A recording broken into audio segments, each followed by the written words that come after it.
Salut tout le monde, je reviens aujourd'hui pour vous parler de mes dernières lectures.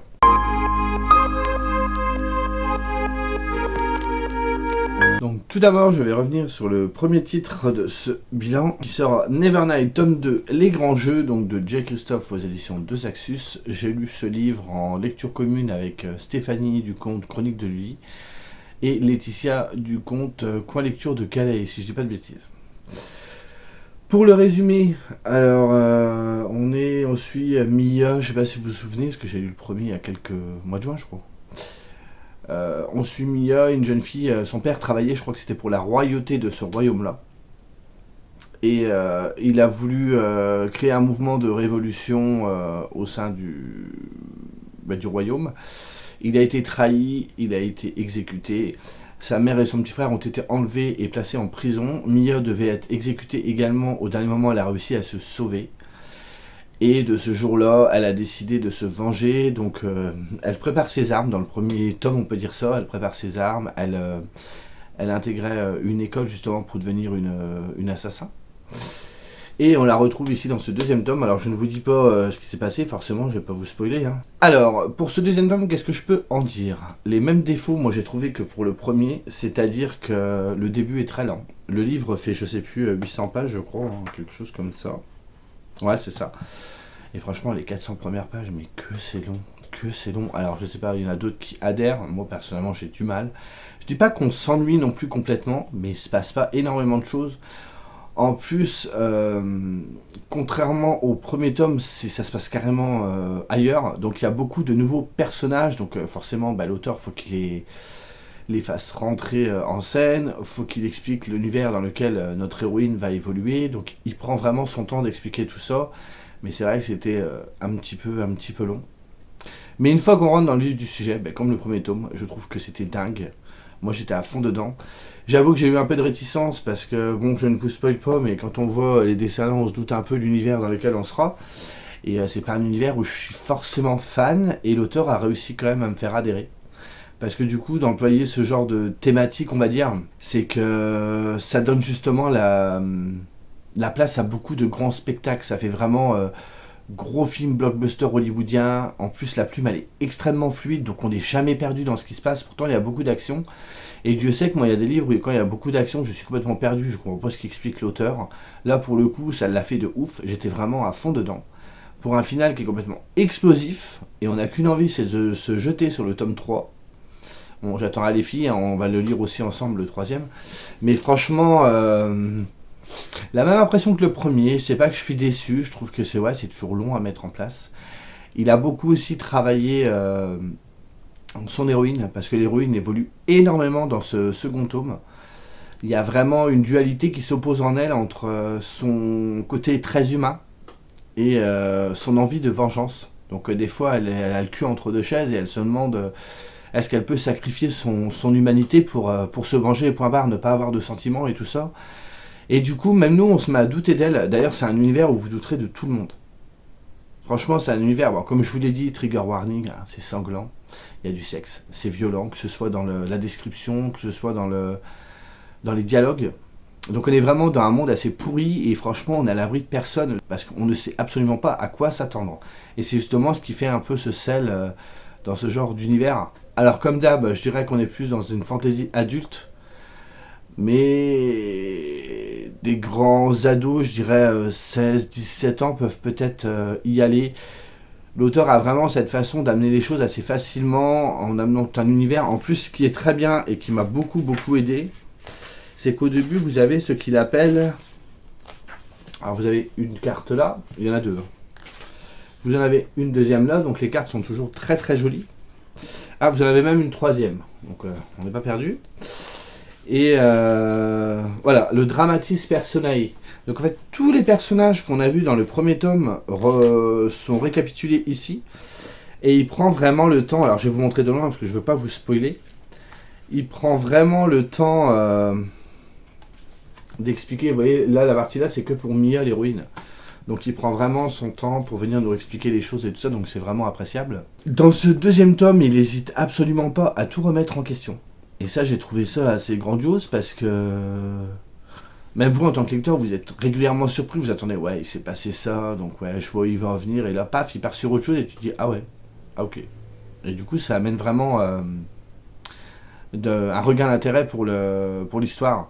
Et je sais que même si dans le deuxième tome, j'ai eu du mal, encore une fois, à m'immerger dedans et vraiment à rentrer dans l'histoire, comme j'avais lu le premier avant, je savais qu'il y aurait quelque chose de bien derrière. En plus, j'avais vu énormément de mon retour dessus.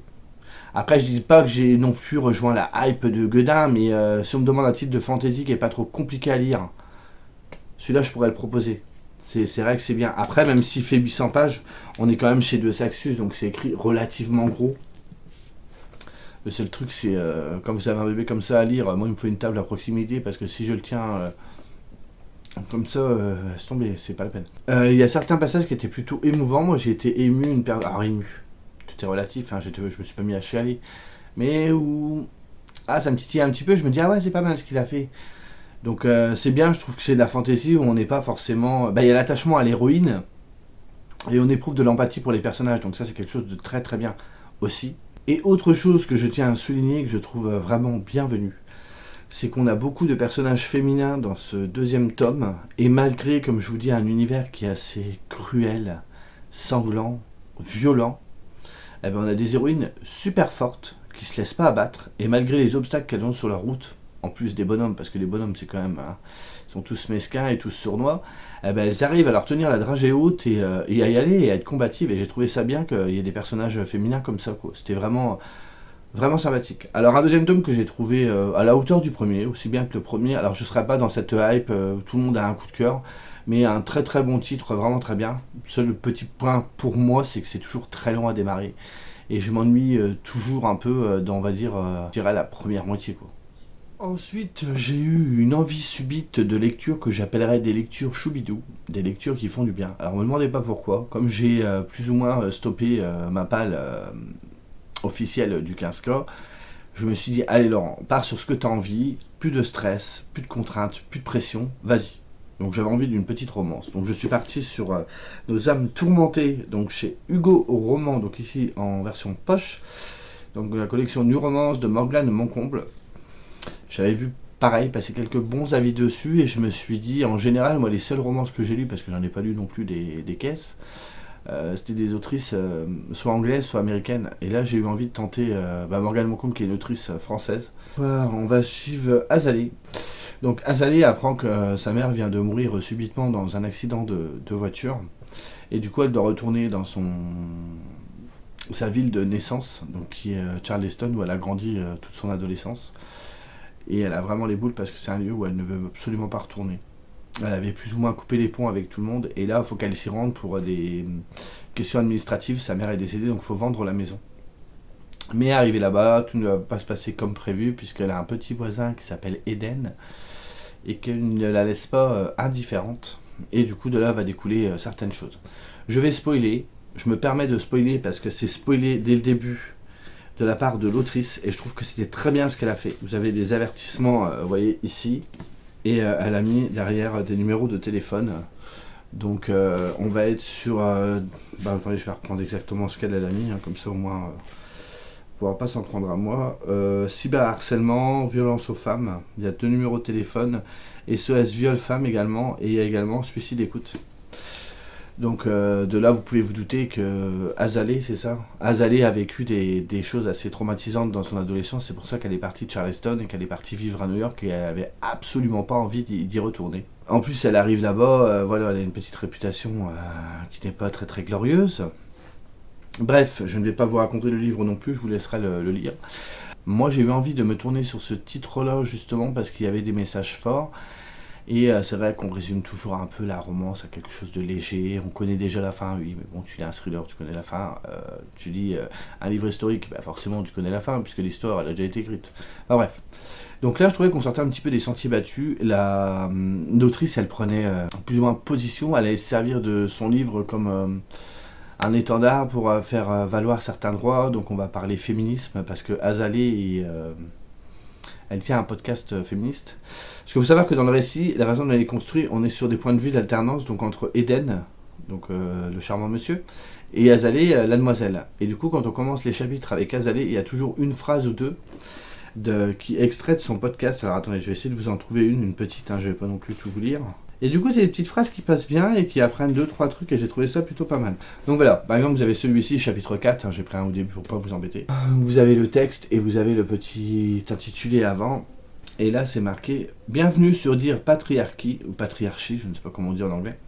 Breaking news. Les hommes pleurent, les femmes se masturbent, les hommes peuvent se maquiller, les femmes aiment le porno, les hommes peuvent aimer d'autres hommes, les femmes peuvent aimer d'autres femmes, les hommes peuvent aimer le rose, les femmes peuvent choisir de ne pas se raser, les hommes peuvent porter des talons, les femmes peuvent être douées en sciences, les hommes n'ont pas à être musclés, les femmes n'ont pas à avoir des formes, les hommes n'ont pas à aimer le sexe, les femmes n'ont pas à être minces. Vous voyez un peu la teneur du truc ? Donc du coup, tout le long du récit, quand vous allez être du point de vue d'Azalée, vous aurez toujours cette petite partie au début que j'ai trouvé vraiment bienvenue. Parce que la romance s'adresse aux adultes, mais aussi aux jeunes femmes. Hein. Si vous avez 17 ans, vous pouvez lire ce genre de récit. Et je trouve que c'est bien d'inculquer ce genre d'idées aux filles pour leur donner confiance. Je pense que c'est la volonté de l'autrice. Après, il faut quand même se dire qu'il y a quand même des trigger warnings, c'est-à-dire on va parler harcèlement, on va parler viol, on va parler pédophilie, suicide également. Il y a quand même des sujets assez lourds. Je sais que ça peut être difficile pour certaines personnes, donc je préfère prévenir. Après, je trouve que comme c'est pour le genre de la romance, l'autrice a réussi à amener le sujet. On n'est pas sur un roman noir, donc on n'appuie pas, on va pas dans le détail. Mais je sais que chez certains, ça peut raviver des souvenirs qui sont pas forcément très agréables, donc je préfère le souligner au cas où. Mais j'ai trouvé qu'avoir cet engagement sur la romance qui peut être légère à la base, c'est plutôt cool. Ce qui est bien aussi, c'est qu'il n'y a pratiquement pas de scènes de sexe, et elles sont très légères, et elles sont pas explicites, alors ça, merci. J'ai bien aimé, alors il y a des trucs qui m'ont gêné, alors je sais pas si c'est parce que je suis pas habitué à la romance, j'en sais rien. Il y a un petit truc qui m'a gêné, alors c'est rien du tout, c'est juste une question que je me pose. Dedans, le mec, Eden, quand il parle à Azalée, il l'appelle ma beauté. Mais il dit en français, puisque c'est des anglais. Mais c'est inversé dans le récit, c'est-à-dire qu'il va dire my beauty, puisque c'est un titre français. Vous voyez ce que je veux dire ? C'est compliqué ce que je dis, non ? Et je trouve qu'une fille qui est quand même féministe, qui est là pour apporter des valeurs, pour casser les codes, et arrêter sur certaines idées préconçues qu'on peut avoir, et vous voyez ce que je veux dire ? Et qu'il l'appelle ma beauté tout le long du récit, moi ça m'a gêné, je me dis mais putain la meuf, c'est un petit surnom, un petit mot doux, mais ça m'a gonflé quoi. Enfin je sais pas, peut-être moi qui est con, j'en sais rien. Bref. Donc voilà pour ces petits détails. Il y a quand même des scènes assez marquantes. J'ai pas été autant ému que je l'aurais pensé. Peut-être que j'étais pas dans l'optique, ou je sais pas. La plume de l'autrice est très fluide, hein, ça se lit super bien. Les personnages sont attachants. Moi je trouve qu'en plus Eden et Azalée ont un petit relationnel assez sympathique. C'est qui aime bien châtie bien, donc ça je trouve ça super drôle. Et il y a vraiment une scène dans le roman que j'ai vraiment beaucoup, mais vraiment beaucoup aimé. Il y en a d'autres qui étaient quand même intéressantes, mais je sais pas, je trouve que c'est bien pour... Mais c'est moi je pense, parce que moi la romance c'est pas non plus un truc de ouf pour moi. Et le fait de parler de sujets aussi forts, je m'attendais peut-être à peut-être plus de détails ou plus à rentrer en profondeur, et c'est pas le but.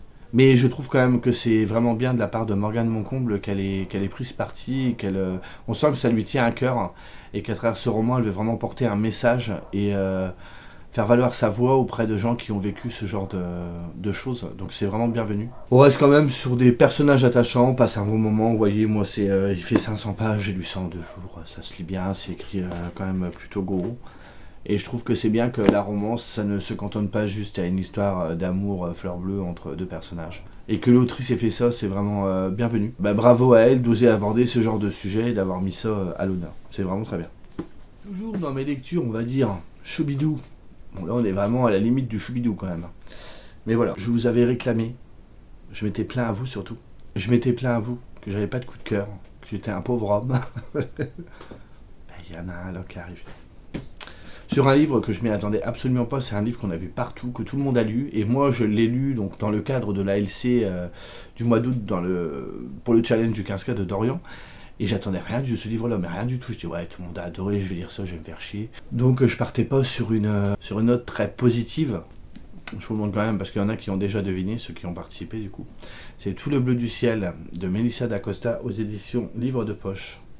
Une pépite. Il est gros, hein, c'est le plus gros livre que j'ai lu sur ces 3 derniers mois. Il fait 835 pages, mais un bonheur. Bon, c'est écrit très gros, hein, on va pas se mentir, hein, c'est pas non plus écrit patte de mouche. Qu'est-ce qu'il était bien! J'ai passé un pur moment, et là j'ai retrouvé Oh, je vous dirai ça après, attendez, je vais déjà vous expliquer un peu l'histoire. Donc dans cette histoire, on suit un jeune personnage qui s'appelle Émile, qui a 26 ans, et quand le récit débute, on le retrouve dans un lit d'hôpital, il vient d'apprendre qu'il a un Alzheimer précoce, et qu'il lui reste 2 ans à vivre. Et Émile, lui, ce qu'il décide, c'est de déposer une annonce, il va acheter un camping-car, et il décide de déposer une annonce pour chercher quelqu'un, je vais vous lire l'annonce.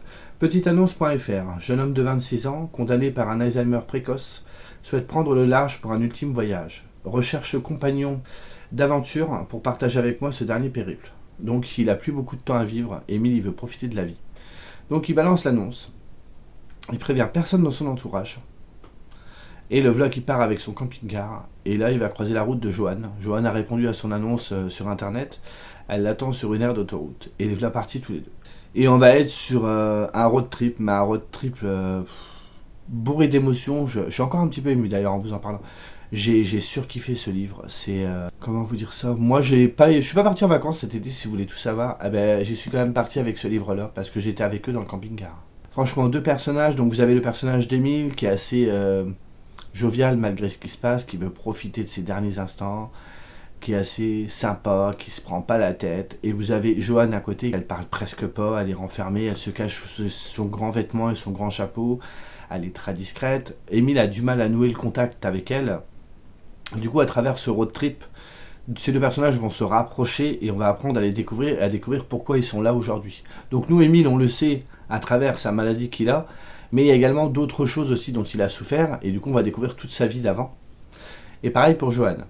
Et du coup, ça va être un voyage, je crois que c'est dans le sud de la France, si je vous dis pas de bêtises. Et en même temps, ça va être le voyage à travers la vie de ces 2 personnages. Mais mon Dieu, mais... Alors ça fait un petit peu tranche de vie. Il n'y aura pas un rythme de dingue, parce qu'on va vraiment suivre leur quotidien. Donc c'est sûr qu'ils partent au camping-car, ils vont s'arrêter à un endroit, par exemple ils vont aller visiter, ils vont aller faire une promenade dans les montagnes ou je sais pas quoi. Donc on va vous décrire tout ça, mais vous n'allez être pas non plus dans une action de gueudin, quoi. Mais écoutez, c'était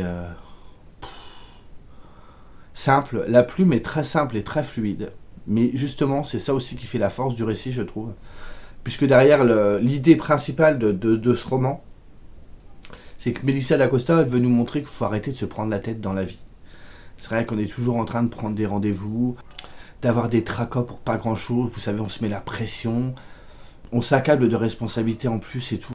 Alors que ça peut être tellement simple. Et c'est ce qu'elle nous montre. Émile prend son camping-car, il part se balader. Il sait pas où il sera le lendemain. Il part et quand il s'arrête, il va faire une promenade, il profite de l'environnement qu'il a, du panorama qui est autour de lui. Et c'est tout. Et c'est là où vous vous rendez compte que la vie, elle peut être hyper simple. Et du coup, je trouve que la plume, qui est très simple, elle va pas être dans description de ouf, mais ce qu'elle raconte, c'est suffisant. Et on y est, parce que c'est ça aussi, c'est que parfois, il y a certains auteurs qui vont être dans la description, mais de ouf. Et en fait, laisse le lecteur rêver. Donne juste des indices, et après, là, ça se met en route tout seul. Et c'est ce que ça a fait, et j'ai trouvé ça bouleversant. Les personnages principaux comme les secondaires, parce qu'il y a aussi toute une galerie de personnages secondaires, sont aussi attachants. Tout le monde apprend de l'autre, ils vont apprendre énormément de choses. On va être dans une philosophie de vie qui va être assez simple en fait, c'est profiter de chaque instant. Profiter de l'instant présent. C'est malgré, vous savez, le fait que Émile ait un Alzheimer précoce et on pourrait tourner sur une histoire dramatique. L'autrice Melissa d'Acosta, elle va pas là-dedans. Parce qu'il y a des moments qui sont très poignants et moi je sentais que vous voyez, je sentais que ça arrivait là. Et paf, elle détourne le truc. Elle cherche pas à faire pleurer dans les chaumières. Moi j'ai trouvé, alors c'est que mon avis, qu'elle cherchait vraiment à faire vibrer les gens. À vraiment leur faire ressentir des émotions, mais pas être non plus trop dans le d'appuyer, vous voyez, de trop dans le noir, dans le dramatique et dire t'as vu, hein, c'est triste, tu vas pleurer. Hein. Non. Elle contrebalançait avec autre chose à chaque fois. Donc ça, c'était vraiment top. On reste en France, ça fait plaisir. Donc du coup, c'est pareil. On peut se projeter plus facilement parce que les personnages ne vont pas faire un voyage en Égypte ou je ne sais où. C'est qu'ils n'ont pas de sous, donc ils prennent leur camping-car et ils restent vers chez nous, quoi. Donc tout est cohérent. Donc l'envie de faire des randonnées et de croquer la vie à pleines dents.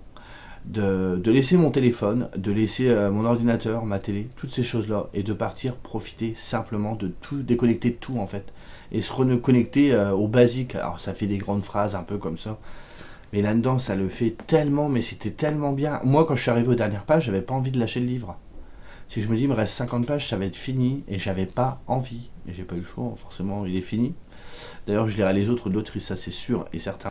Donc du coup, je remercie quand même Melissa D'Acosta, bon elle regardera jamais cette vidéo, mais c'est pas grave, avec son roman, parce que franchement, c'est celui qui m'a vraiment redonné l'envie de lire. Vous savez que j'avais un petit peu perdu au mois de juillet, et là me suis vraiment retrouvé d'être immergé, parce que c'est un livre où, vous savez, c'est tranche de vie, donc il se passe pas quelque chose à toutes les 10 pages. Donc quand vous vous mettez dedans, au lieu de lire 10 pages par jour, quand on y est, on a envie d'y rester plus longtemps, donc on va rester pour lire 50, 100 pages, pour vraiment être dans l'ambiance. Et le dernier soir, je crois que c'est Dorian qui a fait un raid with me sur Twitch. Et j'ai dit, tiens, j'en fais pas beaucoup, mais j'ai dit, tiens, je vais y aller. Et j'ai dû bouffer, je crois, 200 ou 300 pages à la soirée. Et c'est là que j'ai dû le terminer. Et c'était compliqué. Mais malgré certaines thématiques qui vont être assez tristes, on en ressort avec une banane, mais comme ça. Et c'était fantastique. Alors je dirais qu'il faut quand même le lire, soit au printemps, soit en été. Vous pouvez le lire l'hiver, mais ça va pas trop avec l'ambiance. Mais un petit bijou, d'une simplicité, mais du coup très évocateur au niveau des émotions. Moi, ça a marché de fou. Toujours dans les lectures choubidou, ne perdons pas, j'avais envie, donc j'y vais à fond. J'ai relu une deuxième romance, une deuxième. Bon, c'est la Queen, Brittany Setcheri. Donc toujours pareil, c'est Hugo Poche dans la collection New Romance, donc c'est Eleanor and Gray. C'est le premier titre d'une duologie, on peut dire, ou trilogie, je sais pas. En fait, vous avez le premier tome qui est avec Eleanor and Gray, et vous avez la chute qui est la chute. Vous avez le premier tome avec Eleanor and Gray, vous avez la suite avec London and Shame, et qui est en 2 parties, donc il y a 2 tomes. Mais c'est des personnages qu'on aperçoit ici, qu'on va retrouver dans leur histoire. Donc je pense qu'Eleanor and Gray, on va les retrouver. Pour faire court, que je vais essayer de faire court aussi. Eleanor, c'est une jeune fille qui est un peu antisociale. Elle est fan d'Harry Potter, et quand elle est invitée au tout début du récit à une soirée, elle se planque sous les marches d'escalier, référence à Harry bien évidemment, et elle met ses écouteurs et elle lit ses bouquins, et en fait elle a envie de parler à personne. Les gens ne s'intéressent pas vraiment à elle, et elle s'intéresse à personne, elle s'en fout. Et elle va rencontrer Gray, ils vont commencer à discuter un petit peu. Et du coup ils vont commencer à se rapprocher petit à petit. Et il y a une petite île qui va naître entre les deux, donc ils ont, je sais plus, une dizaine d'années, une quinzaine d'années, je crois qu'ils sont au lycée, donc ils sont à 16-17 ans. Il y a un drame qui arrive très vite dans le récit, c'est marqué dans le résumé, mais j'ai pas envie de vous le dire, qui arrive à Eleanor, et Eleanor, elle va être obligée de partir. Donc du coup, ça va casser les liens avec Gray. Voilà, c'est la première partie. Et après, on va la retrouver quelques temps plus tard quand ils sont adultes. Mais je ne vous en dis pas plus, j'en ai déjà même limite dit de trop.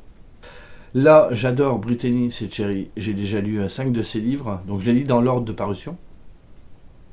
Et j'ai été un petit peu quand même déçu, parce que je trouve qu'au niveau de l'arc narratif, alors c'est peut-être sa marque de fabrique, mais au bout d'un moment c'est un petit peu lourdingue, c'est toujours pareil. On commence toujours avec des ados, il se passe un truc et ils se retrouvent adultes. Là, je trouvais en plus qu'il y avait un truc qui faisait, c'est oh tiens, comme par hasard, j'y ai pas cru.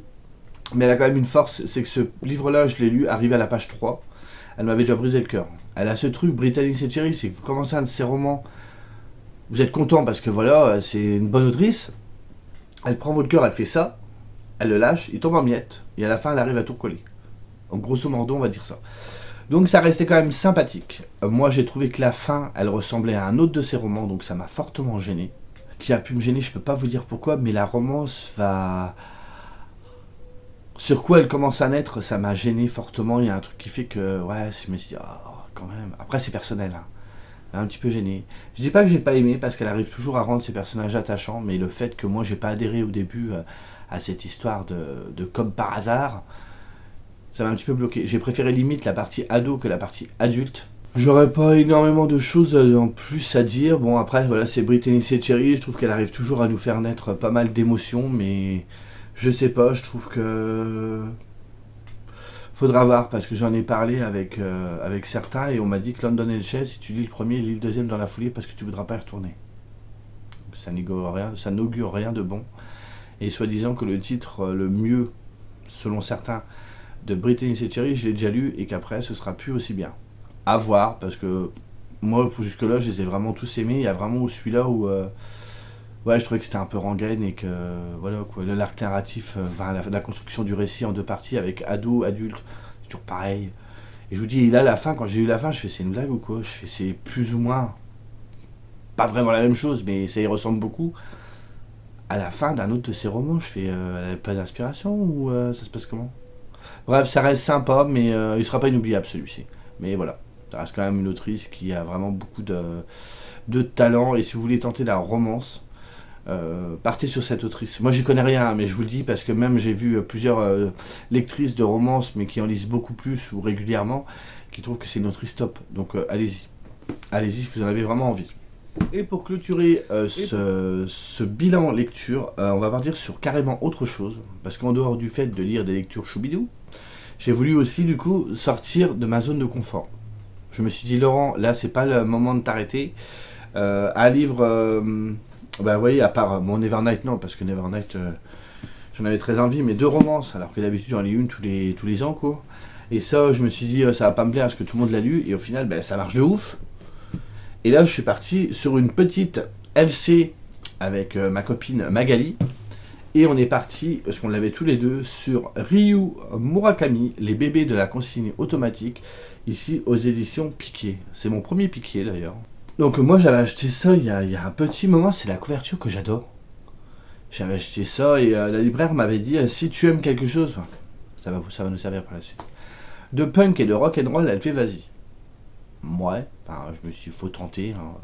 Moi Murakami je connaissais que Haruki. Donc je me dis tiens il y en a un deuxième et il est très connu, c'est un classique au Japon ce titre. Mais voyons, voilà. Vous voyez comment c'est écrit petit comparé à ça. Ah et là ça nous a tenu au moins plus d'une semaine avec Magali. Hein. Vous voyez quand même la différence. Et il fait quand même 500, une bonne 500 pages. Hein. Pour le résumer, alors je vais faire assez simple encore une fois. Quand le récit débute, on suit 2 bébés qui s'appellent Hachi et Kiku. Et en fait, ils sont abandonnés par leur mère dans une consigne automatique au Japon du coup. Et normalement, ils devraient mourir parce qu'ils sont enfermés dans une petite case, une chaleur atroce. Les bébés se mettent à pleurer et finalement, ils sont recueillis. Ils vont être élevés dans un orphelinat par des bonnes sœurs et finir par être adoptés tous les deux. Donc Hachi et Kiku se considèrent comme des frères parce qu'ils ont été retrouvés le même jour et ils ont été élevés côte à côte. Voilà en gros pour l'histoire et en fait en grandissant, sans qu'ils se rendent compte inconsciemment, le fait d'avoir été abandonnés dans une consigne automatique va leur provoquer plus ou moins des troubles mentaux. Je sais pas si vraiment on peut dire ça, mais ça va les affecter personnellement en fait. Si au début on va les suivre tous les deux, petit à petit ils vont se séparer, ils vont avoir chacun leur chemin de vie. Et c'était très intéressant, roman noir quand même, un petit peu long par moment. Surtout sur le début du roman, j'ai trouvé qu'il y a des moments, il se passait pas grand chose. Je sais plus, nous on le fait en découpage à chaque fois avec Magali, on lit une 50aine de pages par jour, et je sais plus si c'est le 2e ou 3e jour. J'ai été voir Magali, je me suis dit, mais ça servait à quoi la partie du jour? Donc c'est le problème. Le problème c'est que le livre fait 550 pages, je crois. Ouais, c'est un peu plus de 500 pages. Et franchement, on aurait pu en enlever facile 150, je pense. Hein, parce qu'il y a des moments où passe à l'action quoi. Et en plus, comme moi, même à travers ce que la libraire m'a dit et ce que j'ai pu voir en chronique, on nous annonce quelque chose de trash, quelque chose de violent, quelque chose de noir. Moi, je m'attendais à un truc de ouf. Magali, pareil. Et on attendait, mais on fait ça démarre comment? Et en fait, je pense que c'est du trash et du violent, mais pas forcément comme on l'entend. On va être plutôt sur de la critique de la société, sur le Japon. Mais après, comme je vous dis, encore une fois, on peut le reporter sur d'autres nations. Hein. Ça se cantonne pas qu'à ce pays-là. Mais ouais, l'écriture sinon c'est super accessible. Je trouve que voilà, moi j'ose pas lire à chaque fois de l'asiatique, donc ici du japonais, j'ai toujours peur et en fait faut pas quoi. Ça se lit super bien. Je trouve que j'ai pas beaucoup d'expérience dans ce domaine-là, mais que la littérature japonaise, ils ont une façon avec des mots très simples de vous faire des instants mais hyper poétiques qui sont super évocateurs. Je trouve ça génial. En plus là, on va être quand même sur un roman qui reste assez noir.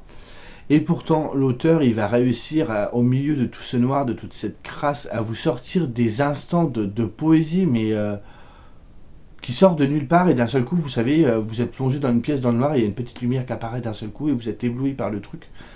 Au début du récit, du coup, comme on va suivre Kiku et Hachi dans leur jeunesse, il va y avoir tout un passage sur certains éléments psychologiques liés justement à ce trauma qu'ils vont porter en eux.